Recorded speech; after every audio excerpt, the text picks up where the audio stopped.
like I have just officially become the unofficial MC, so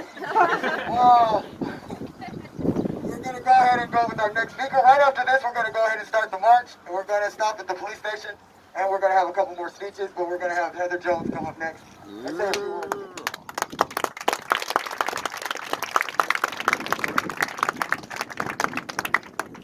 You guys came out here in the heat. In Norwalk, Iowa, you can do better than that. We are here. We are doing this. Hype up. We're about to rock.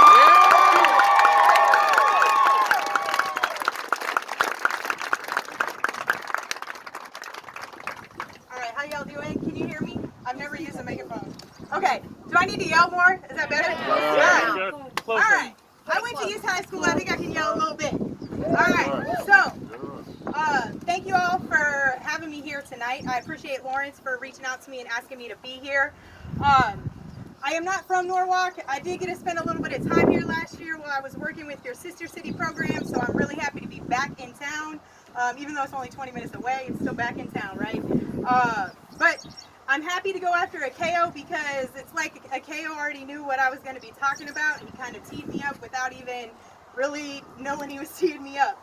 But before I get into what I'm trying to talk about today, I want to make sure that we take a moment because this day is also a day that has affected a lot of people. Today is June 17th. In 2015, 9 individuals were taken from this world at Emmanuel AME Church in Charleston, South Carolina. South Carolina State Senator and also the pastor of Emmanuel AME Church, Reverend Clementa Pinckney, Cynthia Marie Graham Hurd, Susie Jackson, Ethel Lee Lance, Pastor D. Payne, Middleton Doctor, Twanza Sanders, Pastor Daniel L. Simmons, Pastor Sharonda Coleman Singleton, and Miss Myra Thompson. I just wanted to take a minute. Remember that 9 lives were taken today in a basement of a church in South Carolina, and we need to remember that. So, like Pasha said, my name is Heather Jones. I'm here to talk about this journey of what being a white person showing up for Black lives can look like. So I'm going to start with some framework. Black Lives Matter. Black Lives Matter.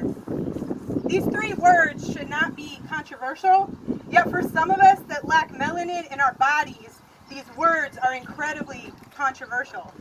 So my hope tonight is that as you all get ready to march, you can leave here believing that these words are true and not controversial. And here's the deal. I can understand the mentality about it being a controversial phrase because as a white person, I'm told by my society, by my media, by my history books and magazines, our structures, that white is the norm. We are the example. Our system is teaching us that blackness is either for entertainment or it is dangerous. There are a lot of people that look like me. A lot of us are out here today, and we may have recently been awakened to the reality that black people in this country have known for centuries. And I say centuries because that is multiple hundreds of years. White supremacy is the system that we all operate in. For example, I'm just going to throw out a few examples here. I never have to think about walking into a store and being the only white person there. I can open a magazine and see white faces represented. I have never, ever in my life been asked to speak for all white people. I can find a bandage that closely matches my skin tone. Although Band-Aid did just announce that they are going to be they're going to be putting out a line of multiple complexions, but that was just last week. And I can be fairly confident, especially in the state of Iowa, that if I'm asking to speak to the manager at a location, that the manager is going to look like me too. Peggy McIntosh wrote about these scenarios in 1988. And although they were true long before then, they are still just as true today. And part of being anti-racist is recognizing that the world that we live in these United States still keeps whiteness at the forefront. I'm going to switch it up a little bit. I'm going to talk a little bit more about my own personal experience. Like I said, I'm an East High kid, right? I came up going to a junior high school where I was in the racial minority, And then I went to a high school where it was about 50% white and 50% people of color. I left high school and went to my college believing that racism was over. I was excited. My history books had told me so. My peers that looked like me and my peers that didn't look like me were achieving all over the place, whether it was academics, debate, athletics, music programs, work. Of course, racism was over, right? Plus, I was an East High Scarlet. Now, East High Scarlets are amazing, so you know. I apologize. I do love you a lot. Then I got to college, and my world was shook. I joined the diversity organization on our campus, and I started truly listening to people. And it was very quick for me to realize that I had known a lot of black people growing up, but I did not have a lot of close black friends. And the ones that I did have, they didn't start telling me any of the stories of their life experiences until we got older, until the horse blinders had came off of me. And when they came off, I found myself sitting in so much anger. And then it was guilt, and then it was sadness, and then it was acceptance. What does that spell? That's right, folks. It is the cycle of grief, and it is real, because we have been raised up in other versions of reality. And so I had to start to unlearn everything that I had ever been taught. And so now, I continuously choose to ignore all of the things not to ignore. I continuously choose not to ignore the things that are true. I had to force myself every day to unlearn and tell myself that blackness is not scary. Blackness is not something that is any different than the fact that we have more melanin, or I have less melanin than black folks do, right? It is a conscious choice all of the time to be anti-racist. So with this context in mind, I want to talk about how what you are learning right now, it cannot be a fad.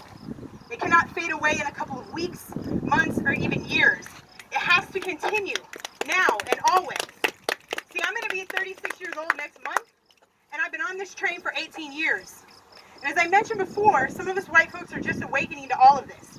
But now you know. You know, you see it. All y'all are here. The horse blinders are off. So now that you know better, let's do better.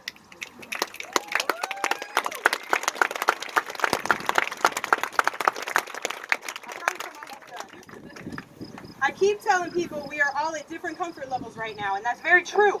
So what I'm asking you today is find your comfort level and do that next step outside of it. You got to find that comfort level and add that +1. And when you get comfortable there, you find the next +1, and so on forever. And maybe jumping into research is not something you want to start with, right? Maybe you want to start by being involved. I mean, y'all are out here today, so I'm thinking that's true. So it's going to be uncomfortable. I want you to know it's going to be very uncomfortable if you are the only white person in a room. It still is for me if I'm in a room full of new black folks that I've never met because they don't know me. It may feel like they are not sure why you are there. They are not. It may feel like they are a little bit skeptical, and they are.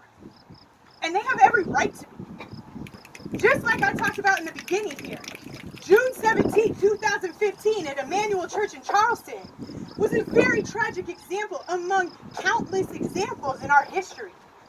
So, you have to keep showing up until people know why you are there, and then you have to continue to keep coming. We need to keep in mind that this situation of being the only white person in a room, that's unique for white people, right? But it's daily for black folks, daily. It's a major adjustment to your life as a white person to consciously make those decisions. And for me, it's my job to sit in that uncomfortability, as uncomfortable as it can be sometimes, and process it. And it's also very good to keep in mind that while you are looking for what your comfort level is, finding that comfort level is not asking a black person that you know to teach you how to do that. Google is your friend, and it is free. All of the streaming services recently have been cultivating lists of videos and documentaries and films, all centered around understanding what racism is. So start there. Read the book that really helped me change my life. It's called Why Are All the Black Kids Sitting Together in the Cafeteria by Dr. Beverly Daniel Tatum. Then Google a little bit more. Keep going. Join the NAACP. Go to a meeting. Google just a little bit more.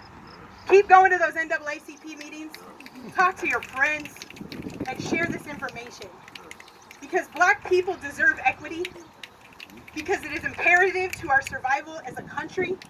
Because we, white people, we created this system. And because we cannot continue to ignore our original sin of slavery, because black people are being murdered in our streets, and because Black Lives Matter.